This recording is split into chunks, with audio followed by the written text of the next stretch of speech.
Rabe sehila musidɓe tedduɓe ko taari en ko fof e nder temedere capanɗe jeeɗiɗi e ɗiɗi ɗum ko ndiyam heddi tan ko nogas e jeetati ko wona ndiyam ɗum tagi so wiyama hari ndiyam ene jogori wadde e aduna he kayre ɓurata musde ma haw yimɓe hewɓe sono ken kettima oɗo vidéo ha gasi ma en paam.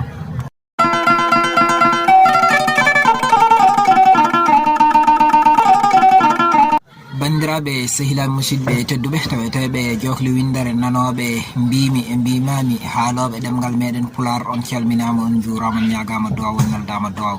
enen poɗɗanno bandiraɓe ne mbaɗɗen yewtere ñande hen joljole mbiɗen ma en gartu e bandiraɓe jewten kadi e gueɗe goɗɗe hande en gaddi ko fati e banggue ndiyam nde wonno aduna o wawa yaade gaga ndiyam ko mbiyata ko l'eau c'est la source de vie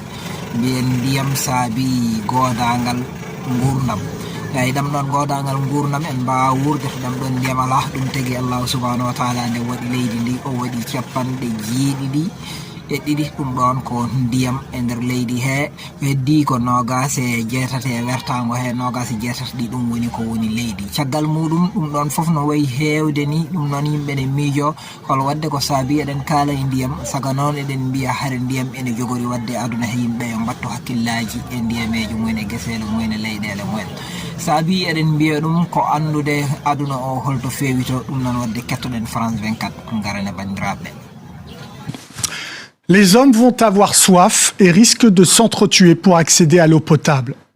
Les chiffres des Nations Unies sont impressionnants et font peur. En 1995, 400 millions de personnes étaient dans une situation de stress hydrique. Dans moins de 8 ans, si rien n'est fait pour éviter cette catastrophe, ils seront 4 milliards. e kettiɗen France 24 nanɗen ko haala ko banggue ndiyam eno foti wadde caɗele e nder aduna he kadi to hucca ɗo e 2025 ɗum noon walla 2050 ɗum noon wadde en gandi ndiyam ko hunde hawnide tawi ko hunde mawde gandirten ndiyam kewgal majjam ɗo ɗam ne waɗi ndiyam ɗam ganduɗa ko ndiyameje ɗe mbaɗi koye pecce ɗiɗi ndiyam kaɗɗam e ndiyam belɗam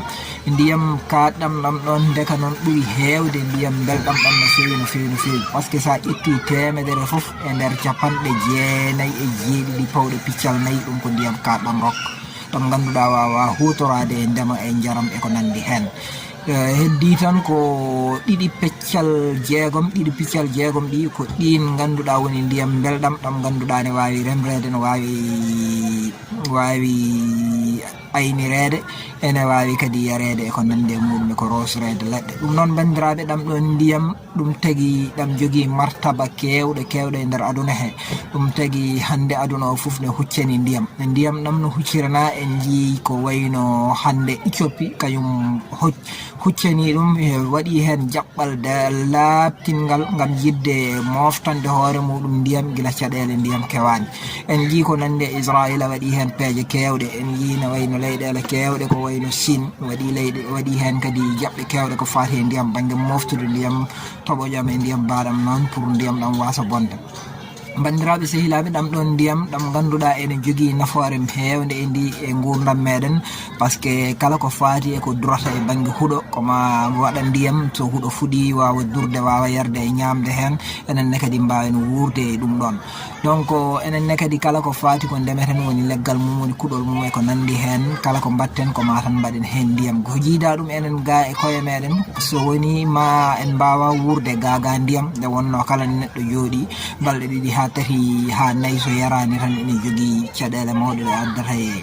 e gurdam muɗum ne wayno ni yimɓe hewɓe ene qimi e neɗɗo wawa joɗade ko ɓuuri yontere taw o yarani ndiyam so wayi noon tan so renaki ko ɓurta sakkitade wonde koko mayde ɗum noon tagui ndiyam ɗam no wayi wadde fayida ni ɗum tagui wadde aduna o sa ƴeewi e wertago aduna ngo leyɗele ɓurɓe hewde ndiyam ɗam ɗum woni oɗo carte ɗo mo jiyoton no carte o wayni ko ni woni ndiyam ɗam no waadi e nder aduna he kala ko ɓuuri bulɗude e nder carte he ko ɗin leyɗele ɓuuri hewde ndiyam belɗam ɗum tagui leyɗele kewɗe hande e nder aduna he ne kuccani leyɗele joguiɗe ndiyam belɗam ɗam ene jiiɗi yaade toon keɓa hen guese en galleji ene ko nandi hen aduna o noon kamɓe ɓe puɗɗima kamɓe guerre ko wiyete guerre loko par ce que en jii hikka hokkere mawde waɗi toon e France ha woni kala ndemanteruji jeehino ha maayi ko wona ɗum ko en jii société ji mabɓe kewɗi ɗi ganduɗa jippinama garti Afrique ga ene ndema ɗum ɗon fof koye wadde préparation e banggue ɗam ɗon ndiyam ko jiida e ɗum ɗo kadi eɗen gandi kadi réserve ji ndiyam e ganduɗa holno ɗi kesnitirta koko faati e banggue toɓo walla sana ɗum ko wiyete e banggue ɓayto walla ko wiyete e banggue neese ko nande e muɗum ko ɗum woni ndiyam ɗam kutortoɗam ɗam hestirte ɗum noon bandiraɓe sehilaɓe musidɓe tedduɓe tinnoɗen jaggen e leyɗele men jaggen e guese men tinnoɗen gonen e leyɗele meɗen mbawen rende affaire o guila ganduɗa guerre ndiyam fuɗɗaki par ce que mo mbiyata ko fulɓe mbiyata ko mo ala gondi walla ɗiññata ɗum tagata so on saaha yonti mbete keɓano dandirɗa hoore ma danda ɓesmu ma danda koye yenma ɗum noon bandiraɓe sehilaɓe kala joguiɗo nokku bawɗo remade walla nokku mo ganduɗa no waɗi ndiyam ene waɗi to hoɗe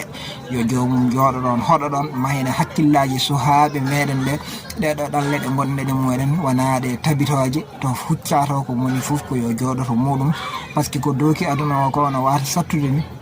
neɗɗo fof wawata wurde kan koto jiyaɗo wawata wurde tan koto woni ɗo ɗum noon koko mahite e sukaɓe ɓe guila ɓe pamɗi gandinen ɓe ko woni objectif o ko yoɓe jooɗo e leyɗele heɓe liggoɓe jangga ɓe mbawa wadde développé leyɗele ɗe no hannirta ni ɗum noon bandiraɓe sehilaɓe heddi ko e ma an jeeɓowo e mino kalowo e goɗɗo keɗiɗo enen fof ko enen fof poti e ndeɗo peeje enen fof pewjen mahina hakkillaji sukaɓe meɗen kañum mene miñiraɓe meɗen ko jonde woni battane ɗe kañum e janggude wawa ɓamtude leyɗele ɗe ɗum noon yo Allah waɗanen jaam